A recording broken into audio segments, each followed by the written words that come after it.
मैं विकास विश्वकर्मा आप सबका स्वागत करता हूं हमारे इस यूट्यूब चैनल में जिसका नाम है विकास स्टडी पॉइंट्स। दोस्तों, इस वीडियो में हम बात करने वाले हैं क्लास 11 का पॉलिटिकल साइंस। ठीक है, चैप्टर नंबर 4 यहाँ पे हम करने वाले हैं, जिसका इंपॉर्टेंट क्वेश्चन देखेंगे, जिसका नाम है सामाजिक न्याय, जिसको बोलते हैं सोशल जस्टिस बोलते हैं। ठीक है, अब यहाँ पे हम चीजों को देखेंगे।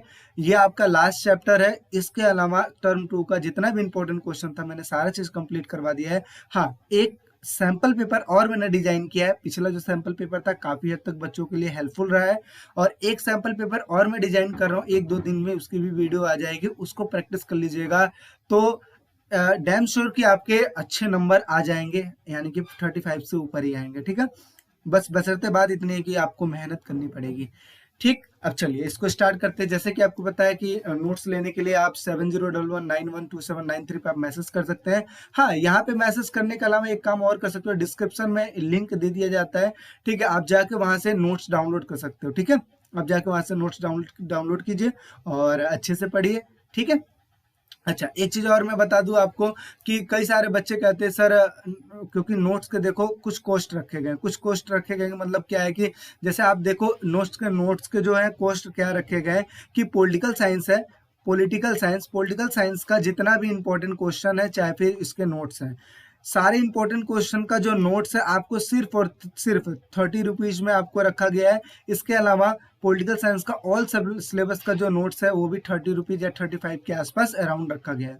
आप एक नॉर्मल सी चीज देखोगे कि एक मोमोज खाने भी जाते हैं तो मोमोज का भी हम पैसा पे आउट करते हैं, 60 रुपए प्लेट है ना, तो उसका आधा लिया जा रहा है सिर्फ एजुकेशन। आपके लिए इतना सारा मेहनत किया जा रहा है, आपके लिए इंपॉर्टेंट क्वेश्चन बनाया जा रहा है, आपके लिए नोट्स बनाया जा रहा है, आपके लिए वीडियो बनाई जा रही है, समझाई जा रही है, सारी चीज दिया जा रहा है और ऑलमोस्ट फ्री ऑफ कॉस्ट दिया जा रहा है। तो अगर आपको नोट्स के अगर 30 रुपए मांग भी लिए तो इसमें क्या हो जाता है ना, उतना तो हम आए दिन फालतू के खर्चे कर देते हैं। तो कम से कम जितना हम सपोर्ट आपको कर रहे हैं उतना आप भी हमें कर ही सकते हो ना। तो आप इस चीज से मत होइए कि सर पैसा ले रहे हैं, अरे पैसा ले रहे हैं, आपसे सपोर्ट मांग रहे हैं, ओनली सपोर्ट मांग रहे हैं। क्यों? क्योंकि हमारे पास भी जो टीम होती है, जो काम करते हैं यहाँ पे, उनको भी तो पे आउट करना पड़ेगा, है ना। तो इस वजह से आपसे चीजें ली जाती है। ऐसे ही आपका हिस्ट्री में भी जितना भी इंपॉर्टेंट क्वेश्चन है उन सबका 35 रुपीज के अराउंड लिया गया है। ठीक है, तो ये अभी है आपको अगर अगर देखा जाए तो एक पर चैप्टर का जो नोट्स आपका पड़ जाएगा, 5 रुपए पर चैप्टर का नोट्स पड़ जाएगा। ठीक है, तो आप जाके डिस्क्रिप्शन में लिंक, आप जाके वहां से ले सकते हो। तो चलिए अब स्टार्ट करते हैं। यहाँ से सामाजिक न्याय का इंपॉर्टेंट क्वेश्चन है। तो देखिए क्या लिखा है, सामाजिक न्याय व का सामंजस्य है। किन किन चीजों का सामंजस्य है? तो व्यक्तिगत अधिकारों का है और सामाजिक अधिकारों का सामंजस्य, यानी कि मेल जोल है। ठीक है, आगे बात करते हैं। रॉल्स के अज्ञानता के आवरण का तात्पर्य समझाइए। मोस्ट इंपॉर्टेंट क्वेश्चन है कि रॉल्स ने अज्ञानता के आवरण का एक सिद्धांत दिया है। अज्ञानता के आवरण का एक सिद्धांत दिया है, जिनमें जॉन रॉल्स ने ये बोला है कि मान लो कि जो बच्चा पैदा होता है उसको ये तो नहीं पता होता ना कि संसार कैसा है, उसको ये तो नहीं पता होता ना कि संसार कितने हिस्सों में डिवाइड है, यानी कि यहाँ पे कौन कौन से व्यक्ति है, कौन कौन से कास्ट से है, कौन ऊंचा है, कौन नीचा है, कौन काला है, कौन गोरा है, कौन क्या है, उस बच्चे को तो पता नहीं होता है। और जब बच्चा धीरे धीरे बड़ा होता है तो वो सारा चीज समझ जाता है ना। हमें से ही सारी चीज को देखता है, सीखता है, जैसे हमने अपने समाज से देखा है, सीखा है, और फिर उसी चीज को हम आने वाली जनरेशन को बताते हैं। तो यही चीज है कि अगर एक व्यक्ति को समाज क्या है उसके बारे में पता नहीं है तो वो कोई भी अगर निर्णय लेता है तो वो क्या समझ के लेगा, वो निर्णय लेगा तो सभी के हित में लेगा। उसको ये नहीं पता है कि कौन ऊंचा है कौन नीचा है। आज के टाइम पे कोई डिसीजन लिया जाता है तो चीजों को ध्यान में रख के लिया जाता है, लेकिन अगर कोई व्यक्ति ऐसा है जो बिल्कुल ही अनजान है समाज से, वो कोई निर्णय लेगा तो वो इस हिसाब से लेगा ताकि सबको फायदा पहुंचे, चाहे वो कैसा भी व्यक्ति हो, सबको फायदा पहुंचे। ठीक है, तो यही जॉन रॉल्स का अज्ञानता का आवरण है कि अगर व्यक्ति अनजान है, किसी भी चीज से अनभिज्ञ है, तो वो ऐसा निर्णय लेगा जिसकी वजह से सभी का भला हो पाए। तो देखिए क्या लिखा है, हम खुद ऐसी परिस्थिति में होने की कल्पना करें जहां हमें यह फैसला लेना पड़े कि समाज को कैसे संगठित किया जाए, और साथ ही हमें यह भी पता ना हो कि समाज में हमारी क्या जगह है। उसको ये नहीं पता है समाज में उसकी क्या जगह है, तब हम ऐसा निर्णय लेंगे जो सभी के लिए हितकारी होगा, यानी कि सभी के लिए वो हितकारी होगा। इसका जब हम बड़ा क्वेश्चन करेंगे ना तो हम इसको और अच्छे से डिफाइन करेंगे। यहाँ देखिए, मुक्त बाजार से आप क्या समझते हो? मुक्त बाजार का मतलब होता है कि फुल्ली कंपटीशन, किसी का कोई जोर दबाव नहीं, कोई गवर्नमेंट नहीं रोकेगा, कोई राज्य नहीं रोकेगी, आप फुल्ली कंपटीशन करो। आप देखो एक मार्केट है, ठीक है, मार्केट है, मार्केट में क्या होता है कि व्यक्ति अपना रेट लगाते हैं। अब आलू खरीद के लाते हैं 10 रुपए और उसको बेचते हैं भाई 15 रुपए अकॉर्डिंग टू मार्केट, ठीक है। अगर मार्केट में सारे 15 रुपए किलो आलू बेचने लगे तो जो व्यक्ति को मजबूरन 15 रुपए लेना पड़ेगा, या फिर सभी व्यक्ति अगर 20 रुपए बेचने लगे तो सभी को लेना पड़ेगा। तो यही चीज है ना, यहाँ पे फुल्ली कंपटीशन चलता है कि कोई व्यक्ति अपने सामान को बेचने के लिए या कंपटीशन करने के लिए कितने हद तक जाता है वो उस व्यक्ति पर निर्भर करता है। अब इसमें क्या होता है कि इसमें जो व्यक्ति सरवाइव कर जाता है वो कर जाता है, जो नहीं कर पाता वो तो भाई नीचे रहता है। तो ये लिखा है कि मुक्त बाजार के समर्थन खुली प्रतिद्वंदिता के पक्षधर है। व्यक्ति को संपत्ति अर्जित करने हेतु मूल्य और मजदूरी के मामलों में व्यक्ति खुद स्वतंत्र होना चाहिए, कि मतलब व्यक्ति खुद स्वतंत्र है कि वो अपना संपत्ति अर्जित करने में भी स्वतंत्र है, साथ ही साथ किसी भी चीज का मूल्य रखने में भी स्वतंत्र है, और मजदूरी के मामले में भी स्वतंत्र, हर चीज के मामले स्वतंत्र है, यानी कि फुल्ली कंपटीशन का वो रहेगा। ठीक है, आगे बात करते हैं। मुक्त बाजार बनाम राज्य का हस्तक्षेप। तो आपको पता है जहाँ पे मुक्त बाजार है वहाँ पे फुल्ली कंपटीशन होगा, और जहाँ पे राज्य का हस्तक्षेप है तो वो चीजों को ऐसा सुटेबल करके बनाएगी जिसकी वजह से सभी को लाभ हो पाए। ठीक है, तो जो मुक्त बाजार है तो देखिए क्या लिखा है कि मुक्त बाजार के समर्थन राज्य के पक्ष के विरोध में, यानी कि जो मुक्त बाजार वाले हैं वो राज्य के हस्तक्षेप के विरोध में होते हैं। साथ ही साथ जो मुक्त बाजार वाले हैं वो क्या है, खुली प्रतिस्पर्धा चाहते हैं। ठीक है, इसी चीज के ये पक्ष में है। इनके अनुसार इससे योग्यता और प्रतिभा से भरपूर लोगों को अच्छा फल मिलेगा। यानी कि जो मुक्त बाजार वाले हैं वो ये जानते हैं कि अगर व्यक्ति योग्य है, ठीक है, उसके अंदर प्रतिभा है तो वो अच्छा फल पा सकता है। ठीक है, यानी कि समाज में प्रतिष्ठावान बन सकता है, जबकि असक्षम लोगों को कम हासिल होगा। यानी कि जो ऐसे व्यक्ति हैं जो असक्षम है कंपटीशन करने के लिए, उनको जो फल मिलेगा वो बिल्कुल ही कम मिलेगा। ऐसे में यह बहस तेज हो जाती है कि क्या असक्षम और सुविधा विहीन वर्गों की जिम्मेदारी सरकार की होनी चाहिए। यानी कि कहने का मतलब ये है कि जो असक्षम व्यक्ति हैं, जो सुविधा विहीन व्यक्ति हैं, क्या उनकी जिम्मेदारी सरकार की होनी चाहिए, यानी कि सरकार उनका देखरेख करेगी, क्योंकि ये मुक्त बाजार के अनुसार तो प्रतिस्पर्धा कर नहीं सकते। तो इसी वजह से ये डिपेंड किसके ऊपर होते हैं, गवर्नमेंट के ऊपर होते हैं। इस वजह से गवर्नमेंट जितनी सुविधाएं देती है उन्हीं चीजों का लाभ ले पाते हैं। तो यही है कि मुक्त बाजार में थिंकिंग होती है कंपटीशन की, जिसकी वजह से वो जानते हैं कि अगर आपके अंदर प्रतिभा है तो आप निकल के आओगे। और राज्य के हस्तक्षेप में क्या है कि राज्य हस्तक्षेप करके सभी लोगों का भला करती है। नेक्स्ट बात करते हैं, न्याय में देरी होना अंधेर होना है, उक्त वाक्य का अर्थ समझाइए। यानी कि कहने का मतलब यह है कि अगर किसी को न्याय में देरी हो रही है तो मतलब उसके सामने सब ब्लैंक हो जाता है, मतलब अंधेरे, जैसे होता नहीं है कि न्याय अगर आपको नहीं मिल रहा है तो मतलब कि आप अंधेरे में जा रहे हो। ठीक है, तो इस वाक्य का आपको अर्थ बताना है। तो देखिए क्या लिखा है कि न्याय में देरी अंधेर ही है, क्योंकि यदि पीड़ित व्यक्ति न्याय के लिए लंबे समय तक दर दर भटक रहा है तो उसका न्याय के प्रति जो विश्वास है वो धीरे धीरे उठने लगता है। यानी कि उसको अब बिलीव नहीं होता है न्याय में। जैसा कि आप देखते हो कि आज के टाइम पे अगर कोई केस चलता है, ठीक है, कोई भी केस चलता है, ठीक है, छोटा से छोटा बड़ा से बड़ा, भाई साहब अगर इस पे 1 साल 2 साल ना हो जाए तो कहिएगा, है ना, साल 2 साल 3 साल, कई सारे केस हैं जिसपे 15-15 साल बाद निर्णय सुनाया जाता है कि हाँ भाई ये किसकी जो तारीख पढ़ते पढ़ते पढ़ते आज 15 साल हो गए और आज ये निर्णय सुनाया गया है। क्यों? ये लापरवाही तो यही तो है, हमारे सिस्टम की लापरवाही है, जिसकी वजह से व्यक्ति अंधेरे में चलता चला जाता है कि भाई विश्वास ही उठ चुका है कानून से। आपने कभी सुना होगा, ये बात बताया जाता है कि कभी भी 3 लोगों के चक्कर में नहीं पड़ते हैं। ठीक है, कौन कौन से लोगों के चक्कर में? एक तो डॉक्टर के चक्कर में, एक होता है वकीलों के चक्कर में, और एक होता है पुलिस वालों के चक्कर में। ये तीनों के चक्कर में नहीं फंसना चाहिए। अगर आप फंसते हो तो धीरे धीरे फंसते ही चले जाओगे, है ना। वो दलदल समझते हो ना, दलदल के हिसाब से। क्यों है ऐसा, मैं क्यों कह रहा हूं? ये इस वजह से क्योंकि हमारा सिस्टम इतना तगड़ा नहीं है। अगर हमारा सिस्टम सॉलिड होता ना तो आज करप्शन बिल्कुल होता ही नहीं, किसी भी चीज के मामले में करप्शन बिल्कुल ही नहीं होता। तो यही चीज है, न्याय में देरी होना ही क्या कहलाती है, मतलब कि व्यक्ति का विश्वास उठता चला जाता है न्याय से।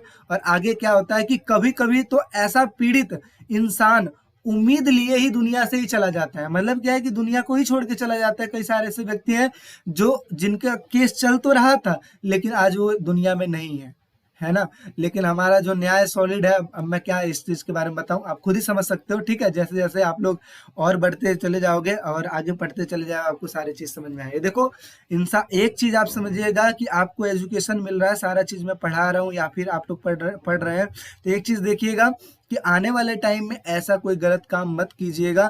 ठीक है, अगर आप ही चल के आगे चल के अगर सपोज पुलिस वाले बन जाते हैं, जज बन जाते हैं या फिर कोई भी सिस्टम के किसी सिस्टम का अगर आप हिस्सा बन जाते हैं तो कुछ ऐसा सिस्टम बनाइएगा जिसकी वजह से करप्शन जो है वो मिट सके। ठीक है, चलिए आगे हम बात करते हैं। न्याय के संबंध में जर्मन दार्शनिक इमैनुअल कांट के क्या क्या विचार हैं। तो इमैनुअल कांट के क्या विचार हैं तो ध्यान से देखिएगा। इमैनुअल कांट के अनुसार हर व्यक्ति की गरिमा होती है।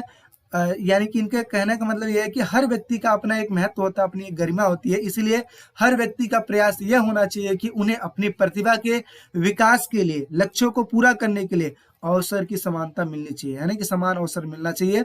आगे, न्याय के लिए जरूरी है कि हम तमाम व्यक्तियों को समुचित और बराबर की अहमियत दें, यानी कि सबको एक जैसा हम मान के रखें। ठीक है, ये इमैनुअल कांट ने दिया है और सैंपल पेपर है, मोस्ट इंपॉर्टेंट क्वेश्चन है, पूछा गया है। नेक्स्ट बात करते हैं। अगला लिखा है कि सामाजिक न्याय की स्थापना के लिए सरकार द्वारा लागू किए जाने वाले 3 सिद्धांत पर प्रकाश डालिए। कौन से 3 सिद्धांत हैं जी? तो पहला लिखा है कि समान लोगों के लिए, समान लोगों के बीच समान बर्ताव, यानी कि जो व्यक्ति जैसा है उसके साथ वैसा ही बर्ताव करो। ठीक है, तो लिखा है कि जरूरतमंदों के लिए न्यूनतम आवश्यकताओं और अवसरों का प्रावधान होना चाहिए, यानी कि जो न्यूनतम आवश्यकता होती है, जो नीड होती है, और जो अवसर होता है उसका प्रावधान होना चाहिए। साथ ही साथ लाभ तय करते समय विभिन्न प्रयास और कौशलों को मान्यता देना चाहिए, समानुपातिक, मतलब जो जिसके हिसाब से है। अगर कोई व्यक्ति अच्छा काम करता है तो उसको पुरस्कृत करो, कोई गलत काम करता है तो उसको विरोध करो। आगे, विशेष जरूरतों का विशेष ख्याल होना चाहिए। जो लोग कुछ महत्वपूर्ण संदर्भों में समान नहीं है उनके साथ विभिन्न ढंग से बर्ताव करके उनका ख्याल रखना चाहिए। जैसा कि आपको इमेजों के माध्यम से मैं आपको समझाता हूँ कि अगर कोई व्यक्ति विकलांग है, जैसे आप देखते हो कि एक एग्जाम्पल में मैं देखता हूँ बार बार मेट्रो का। ठीक है, और ये खासकर बहुत ही बढ़िया एग्जाम्पल है। अगर मान लो कि मेट्रो में आपको सफर करना है, तो आप जाहिर सी बात है आप सफर कर सकते हो, लेकिन कोई ऐसा व्यक्ति है जो विकलांग है, वो कैसे सफर कर पाएगा? उसके लिए तो जीना चढ़ना आसान तो होगा नहीं। तो उसके लिए क्या है कि आपको सीढ़ी के रास्ते नहीं चढ़ना है, बल्कि आपके लिए लिफ्ट बनाया गया है कि भाई आप उसमें लिफ्ट के माध्यम से ऊपर जाके सफर कर सकते हो, है ना। तो ये देखिए विशेष प्रावधान रखे गए उन लोगों के लिए। ठीक है, आगे बात करते हैं। भारत ने अन्य सामाजिक न्याय स्थापना के लिए कदम उठाए हैं। कौन कौन से उठाए हैं जी? निःशुल्क अनिवार्य प्राथमिक शिक्षा दिया गया है, पंचवर्षीय योजनाएं बनाई गई हैं। साथ ही साथ तीसरे की अगर मैं बात करूं तो वंचित वर्गों को आर्थिक सामाजिक सुरक्षा दी गई है। जो ऐसे वर्ग हैं जो कि वंचित हैं किसी भी चीज को पाने के लिए, गरीब है, उनको आर्थिक सामाजिक सुरक्षा दी गई है। साथ ही साथ मौलिक अधिकारों में प्रावधान किया गया है और इसके अलावा राज्य के नीति निर्देशक तत्वों का प्रयास किया गया है। आपको पता है मौलिक अधिकार, राज्य के मूल जो नीति निर्देशक तत्व है, ये सारा चीज बनाया गया है ताकि हम गवर्नमेंट से मिलने वाली सुविधाओं का लाभ ले पाए। तो ये सारे कदम उठाए गए हैं जिसकी वजह से सामाजिक न्याय की स्थापना हो पाए। नेक्स्ट बात कर लेते हैं। रॉल्स यानी कि जॉन रॉल्स के सिद्धांत की व्याख्या कीजिए। तो अब यहाँ पे देखिए इन्होंने सिद्धांत दिया है, तो 3 टाइप्स के यहाँ पे सिद्धांत है और एक अज्ञानता का आवरण है। हम इन सारी चीजों को देखेंगे, मोस्ट इंपॉर्टेंट है, 6 नंबर के क्वेश्चन में पूछा जा सकता है, तो ध्यान से देखिए। तो इनका जो सिद्धांत है, पहला है कि व्यापक आधारभूत स्वतंत्रता का सिद्धांत। इनका कहना है कि जो आधारभूत स्वतंत्रता है वो व्यक्तियों को मिलनी चाहिए। अब आधारभूत स्वतंत्रता क्या है, इस चीज को देखिए लिखा है कि न्याय का यह प्रथम सिद्धांत है कि जो स्वतंत्रता से संबंधित है। इस सिद्धांत के अनुसार सभी आधारभूत आवश्यकताएं स्वतंत्रताएं जैसे आर्थिक स्वतंत्रता, निजी स्वतंत्रता, बौद्धिक स्वतंत्रता, राजनीतिक स्वतंत्रता इत्यादि शामिल है, जिन पर प्रत्येक व्यक्ति का समान अधिकार होना चाहिए। यानी कि ये जितनी भी स्वतंत्रताएं है ना, हर एक व्यक्ति को मिलनी चाहिए। क्यों मिलनी चाहिए? क्योंकि ये आधारभूत स्वतंत्रता है। दूसरे की बात करते हैं, आवश्यकता के अवसर की समानता का सिद्धांत। तो अवसर का ही मतलब आपको समझ गया कि अपॉर्चुनिटी आपको मिलना है ना। अपॉर्चुनिटी आपको मिलती है कैसे? प्रत्येक व्यक्ति को इच्छित पद मिलना चाहिए, आय और संपदा प्राप्त करने के लिए समान अवसर प्रदान किया जाना चाहिए, यानी कि हर एक व्यक्ति को एक अवसर मिलना चाहिए जिसकी वजह से वो अपना भी डेवलपमेंट कर पाए और सभी अवसरों का अच्छे से लाभ ले पाए। आगे हम बात करते हैं तीसरा, आय का पुनर्वितरित का सिद्धांत। पुनर्वितरित का मतलब होता है दोबारा से वितरित करना। अब जॉन रॉल्स ये कहते हैं कि भाई आज के टाइम पे आप देखते हो हमारा जो समाज है, आपको याद करो कल एक इमेज दिखाया था मैंने उसमें समानता में, कि आज के टाइम पे जो समाज है इसमें अमीर बनता जा रहा है, गरीब मीडियम क्लास वाला मीडियम क्लास में, और जो गरीब है वो और गरीब बनता जा रहा है। 3 इमेज मैंने समझाया था। तो इसमें आप देखिए समाज हमारा इस हिसाब से डिजाइन है, अमीर और अमीर बनता जा रहा है, मध्यम वर्ग में, और जो नीचे क्लास का व्यक्ति हो तो नीचे ही रह जा रहा है।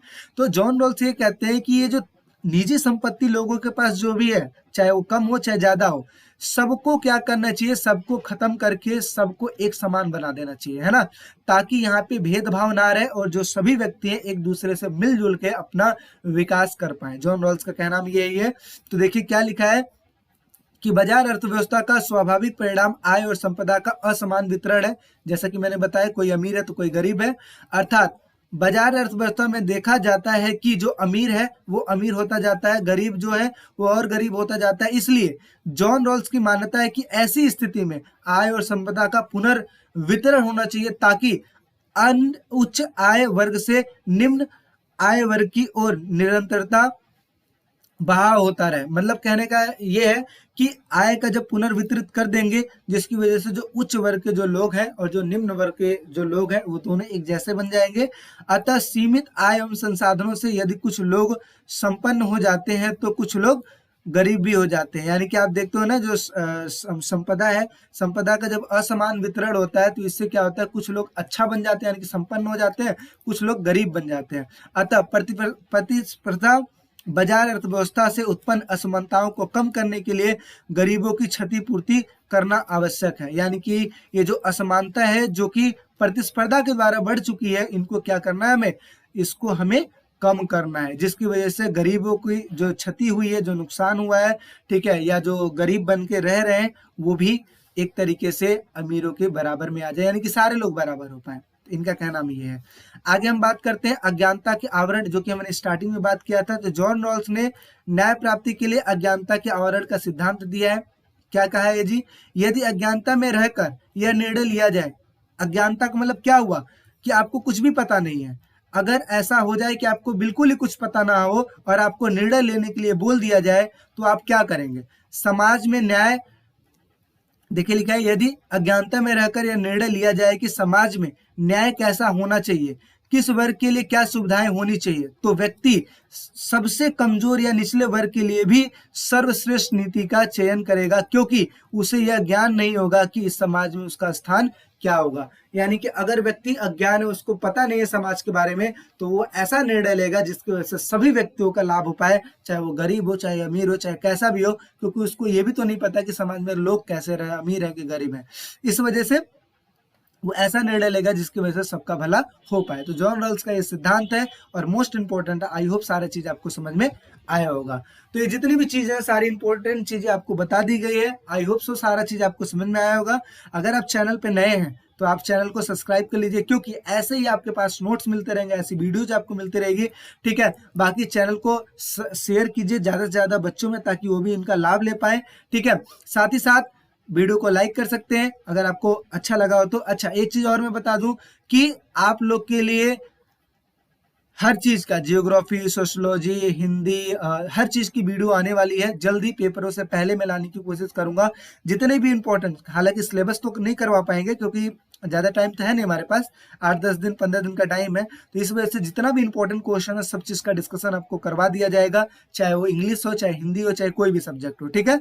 और ज्यादा से ज्यादा आप हमें सपोर्ट कीजिए, हम आपको सपोर्ट कर रहे हैं आपकी तैयारी बेहतरीन करने के लिए। मिलते हैं एक नेक्स्ट वीडियो में, अभी के लिए टेक केयर, बाय बाय।